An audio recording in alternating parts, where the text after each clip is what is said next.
Caribbean के सुंदर countries और आइलैंड्स के मजा लेने हैं पर बजट पे नहीं बिगाड़ना है। तो ये वीडियो आपके लिए, क्योंकि मैं घूम चुका हूँ कैरिबियन के लगभग सारे कंट्रीज और इस वीडियो में बताने वाला हूँ कैसे आप भी एक्सप्लोर कर सकते हो कैरिबियन के Nations with your one and only explorer Raja. Hello guys, पता है नया पासपोर्ट आ गया इंडिया में, वो भी चिप वाला। तो मेरे टोटल हो चुके हैं अभी 4 पासपोर्ट। ये आज का फ्रेश न्यूज था, आज ही आता मेरे पास पासपोर्ट, आपको के साथ शेयर कर दिया। फिलहाल इस वीडियो में हम लोग बात करने वाले हैं कैरिबियन आइलैंड्स के बारे में। कैरिबियन आइलैंड्स का जो हम लोगों ने ट्रिप किया और कैरिबियन आइलैंड्स में कितने सारे कंट्रीज है और कैरिबियन आइलैंड्स के सारे कंट्रीज कंप्लीट करने में आपको कैसे प्लान करना है, आपको बैग कैसे पैक करना है, आपको खाने के लिए क्या करना है, आपको क्या क्या एक्सेसरीज लेने हैं, सब कुछ बात करेंगे इस वीडियो में। तो चलो शुरू करते हैं। How to travel Caribbean islands, all the countries, सारे countries with your explorer Raja. चले आते हैं पहले मैप में। तो कैरिबियन का जो एरिया होता है उसमें बहुत सारे कंट्रीज होते हैं और बहुत सारे कंट्रीज आइलैंड, ये ज्यादातर आइलैंड्स हैं और उनमें से सारे आइलैंड्स नहीं है, कुछ मेनलैंड में आते हैं। तो पहले अगर बात कर ले मेनलैंड की, तो पहला कंट्री जो कैरिबियन में आता है वो है बेलीज।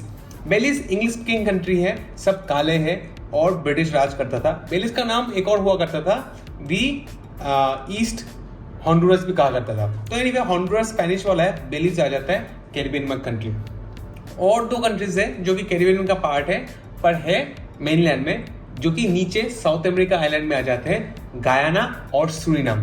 गयाना और सूरीनाम ये दोनों कंट्री भी कैरिबियन के अंदर ही आते हैं, तो कैरिबियन के ट्रीटी के अंदर आते हैं। ये दोनों हो गए 3 कंट्री। और फिर आ जाते हैं बड़े बड़े कंट्रीज जो कि है तो कैरिबियन में पर वो वाला कैरिबियन फील नहीं है। वो हो जाता है क्यूबा क्योंकि स्पेनिश है, फिर हाइती क्योंकि फ्रेंच है, और डोमिनिकन रिपब्लिक क्योंकि स्पेनिश है। तो 3 ये भी बड़े बड़े कंट्रीज है, आइलैंड वाले बड़े बड़े आइलैंड्स है। क्यूबा हो गया, हाइती, डोमिनिकन रिपब्लिक, ये तीनों कंट्री मैं पहले घूम चुका था 2022 में। क्यूबा, हाइती और डोमिनिकन रिपब्लिक। बेलीज गया था मैं 2021 में।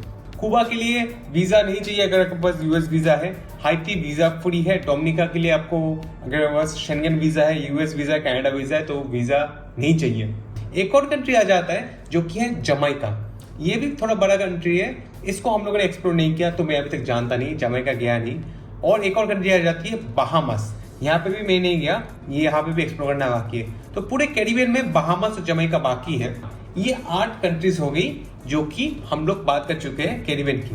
पर इन 8 को छोड़ के और कैरिबियन के 8 छोटे छोटे आइलैंड नेशन से, वैसे देखा जाए तो बहुत सारे आइलैंड्स है। यहाँ पे देख सकते हो मैप में है, कुछ कहते हैं कैरमैन आइलैंड, फिर देखो टुक्स एंड कार्लोस आइलैंड, फिर देखो इधर आ गया ब्रिटिश वर्जिन आइलैंड, फिर आ गया इधर अडुबा। कुछ लोग अडुबा जाते हैं बोलते कंट्री काउंट कर लिया, कुछ लोग कुरासाओ जाते हैं बोलते कंट्री काउंट कर लिया। ये सब कंट्रीज नहीं है। ये जो लाइन देख रहे हो आप पूरा कंट्रीज का, इनमें जितने भी आइलैंड है, कई सारे आइलैंड है, इनमें से सिर्फ 8 कंट्रीज है। और ये 8 मैंने अभी पिछले सीरीज में सारा 8 कंट्रीज कवर किया, जिनमें हो गया Trinidad and Tobago, Grenada, Barbados, saint Vincent and Grenadines, saint Lucia, फिर डोमिनिका, फिर सेंट किट्स एंड नेविस, और फिर एंटीगुआ एंड बारबुडा। तो ये सारे कंट्रीज आप लोग को घूमना पड़ेगा अगर आपको कैरिबियन के सारे 16 कंट्री घूमने हैं। अगर आपको कैरिबियन का सारे कंट्री का टिक्स मार्क निकालना है, इन 16 में से अगर 3 हम लोग वो निकाल दे मेनलैंड वाले, तो रह जाते सिर्फ 13 आइलैंड कंट्रीज। 13 में मेरे 11 हो चुके हैं, जिसमें 3 पहले जा चुका हूं और 8 अभी अभी किया हूं। और ये सब कैसे ट्रैवल करोगे, क्योंकि जनरली आपको तो ट्रैवल करने की जरूरत ही नहीं है। अगर आप ऐसे टूरिस्ट हो जहाँ पे दुनिया की इंटरेस्टिंग चीजें देखनी है, तो मैं आपको रिकमेंड करूंगा कि आप त्रिनिदाद एंड टोबैगो जाओ, क्योंकि वहाँ पे इंडियंस बहुत सारे हैं। गयाना सूरीनाम छोड़ दो, उतना इंपॉर्टेंट है नहीं। हाँ, डोमिनिकन रिपब्लिक जा सकते हो, क्यूबा तो जरूर जाना ही बनता है। बाकी जितने भी ये लेसर एंटिलीज के छोटे छोटे आइलैंड नेशन है, वो सारे आप स्किप कर सकते हो। और अगर आपको चुल है मेरे ऐसा दुनिया के सारी कंट्रीज घूमने हैं, सारे यूएन नेशंस घूमने हैं, तो चलो बात करते हैं कैसे ये करना है। वीजास की अगर बात कर ले तो आपके पास मैं कहूंगा यूएस वीजा या फिर शेंगन वीजा होना जरूरी है अगर आप सारा करना चाहते हो। पर उसके सिवा भी अगर जब बोलते हैं ना इंडियन पासपोर्ट के साथ 80-70 कंट्री आप लोग ट्रैवल वीजा फ्री कर सकते हैं। उनमें से बहुत सारी कंट्रीज यहाँ पे आ जाती है, जैसे कि Trinidad and Tobago, Barbados, Grenada, Saint Vincent, Saint Lucia नहीं, डोमिनिका, सेंट किट्स, ये सारे आप वीज़ा फ्री जा सकते हो, हाई की भी वीज़ा फ्री जा सकते हो, पर जाए तो कौन जाए। ये ना, यहाँ पे पहुंचने के लिए आपको फ्लाइट्स लेनी पड़ेगी, जो कि होने वाला है या तो यूरोप से या फिर यूएसए से। तो फ्लाइट्स के बिना यहाँ पे दो ऑप्शंस होते हैं। कुछ लोग पहले क्या करते थे, आज भी करते हैं, कैरिबियन की क्रूज करते हैं। तो क्रूजेस बहुत सारी होती है। क्रूजेस आप जा सकते हो वेबसाइट्स जैसे कि हो गए bookacruise.com या फिर cruisers.com। ऐसे बहुत सारे क्रूज ऑप्शन है। यहाँ पे आप क्रूज कैसे सर्च करोगे, आप डिपार्चर पोर्ट फॉर एग्जांपल डाल दो बारबाडोस, ब्रिजटाउन, क्योंकि बारबाडोस से ज्यादातर फ्लाइट जाती है, और सर्च डाल दो। फिर सर्च करने के बाद आपके पास बहुत सारे ऑप्शन आएंगे, और वहां पे ऐसे आपको क्रूज मिलेंगी जो हर इन आइलैंड्स पे रुक के जाएगी। ये क्रूज का वैल्यू मिनिमम $1000 से स्टार्ट हो जाए। देखो पहले आ गया $1100, ये हम लोग को ले जाएगा 6 नाइट इस Caribbean cruise, Saint Lucia, Saint Kitts, Dominica. देखो अब हम लोग खोल के दिखाते हैं आप लोगों को कहाँ कहाँ जाएगा। ये आ गया मैप। तो पहले जाएगा बारबाडोस से जाएगा कैस्टेट्स, ये हो गया अपना सेंट लूसिया, फिर जाएगा डोमिनिका, फिर जाएगा सेंट किट्स, फिर जाएगा पोर्टो रिको। कुछ एक्स्ट्रा कंट्रीज भी ये सारे क्रूज कवर करते हैं। तो आपका अगर सिर्फ गोल है मेरे जैसा जो कंट्रीज है यूएन वाली वो सब कंप्लीट करना, तो आपके लिए ये सही नहीं बैठेगा। पर अगर आप यहाँ पे सर्च करते रहोगे तो आपको बेस्ट से बेस्ट डील मिल जाएगा। मान लीजिए 1 लाख रुपए का टिकट आ जाएगा, पर ये 1 लाख रुपए का टिकट सिर्फ आपके लिए नहीं है। अगर आप किसी के साथ शेयर करते हो रूम, तब 1 लाख का हो जाएगा। अगर आप खुद के लिए करोगे तो 1.5 लाख का टिकट लेना पड़ेगा। पर इसमें एडवांटेज क्या है, आपको रहने का और खाने का खर्चा नहीं है। इन क्रूजेस में फुल्ली कवर्ड ऑन बोर्ड होता है, आपका रहना खाना फुल कवर्ड हो जाता है। मैं ढूंढ रहा था मेरे लिए, पर मेरे को मिला नहीं जो परफेक्ट मिला, और मेरे पास कोई पार्टनर भी नहीं था, तो अकेले क्या करेगा सजना। तो मैंने स्विच किया फ्लाइट्स पे, और मैं चला गया स्काई स्कैनर पे, और मैं ढूंढने लगा flights. For example Trinidad Tobago से एवरीवेयर। और मेरा जो फ्लेक्सिबल डेट था, मेरे को 1 वे टिकट करानी थी, तो हम लोग ट्रैवल कर रहे थे सितंबर मंथ में। फॉर एग्जांपल सर्च करने लगा, नहीं 1 वे सर्च करने गया, तो त्रिनिदाद से देखो बहुत सारे फ्लाइट्स आ गई, बारबाडोस की, यूएस की, फिर ग्रेनेडा की। अब सब देख रहे हो 13,000, 15,000, 16,000, ये कंसिडर करना पड़ेगा। मैंने बहुत सारी फ्लाइट ली यहाँ पे, और हर फ्लाइट कम से कम 8,000 से शुरू, सबसे सस्ता 8,000 में मिला, और 20,000 की भी मैंने फ्लाइट दी। पर सब मिला जुला के कुछ ऐसे फ्लाइट्स मिले, जैसे मेरा फ्लाइट था वेनेजुएला से त्रिनिदाद, वहाँ पे 1 दिन का लेओवर, फिर त्रिनिदाद से बारबाडोस। तो उसी 1 दिन में मैंने ये आइलैंड देख लिया, क्योंकि इन आइलैंड्स पे कुछ रखा ही नहीं है, 1 दिन में आप देख सकते हो।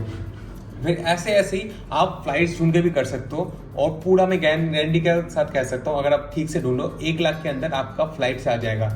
पर क्रूज करने जाओगे तो 1.5 लाख लग जाएगा, और 1.5 लाख में भी गारंटी नहीं कि सारे 8 कंट्रीज कवर हुए। छोटे एंटिलीज वाले जो बड़े बड़े आइलैंड्स है, जमैका, क्यूबा और डोमिनिकन रिपब्लिक, उनकी फ्लाइट्स तो कॉमन है, वहां पे आप लंबा रह सकते हो।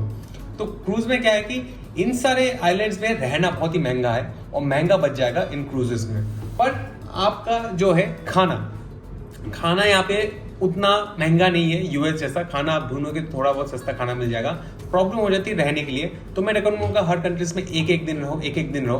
अगर कहीं पे लंबा रहना है तो आप रह सकते हो डोमिनिका में, क्योंकि डोमिनिका बहुत ही सस्ता है। यहाँ पे आज के दिन में $15-20 का हॉस्टल मिल जाता है, होटल्स मिल जाते हैं। तो डोमिनिका में थोड़ा लंबा रहो लंबा। आप ट्रिनिदाद टोबैगो में, यहाँ बहुत ही सस्ता है, और यहाँ पे बहुत ही वाइब्रेंट लाइफ है, बड़ा भी आइलैंड है, और आप लंबा रह सकते हो कहीं नहीं। सेंट विंसेंट एंड ग्रेनेडास में मजा आया था, बट बाकी आप कहीं पे भी लंबा ना रुको, 1 दिन रुको, 24 घंटे में टेक मार्क मारो, निकल जाओ। अगर आपको कैरिबियन के बीचेस के मजे ही लेने हैं तो आप जाओ डोमिनिकन रिपब्लिक में जाओ, पोर्टो रिको में जाओ, वो जगह पे सस्ता है, घूम सकते हो। अभी यहाँ पे ना जब आप क्रूज में जाते हो वहाँ पे तो उतना टेंशन नहीं है, कुछ भी कपड़े वपड़े लेके जाओ।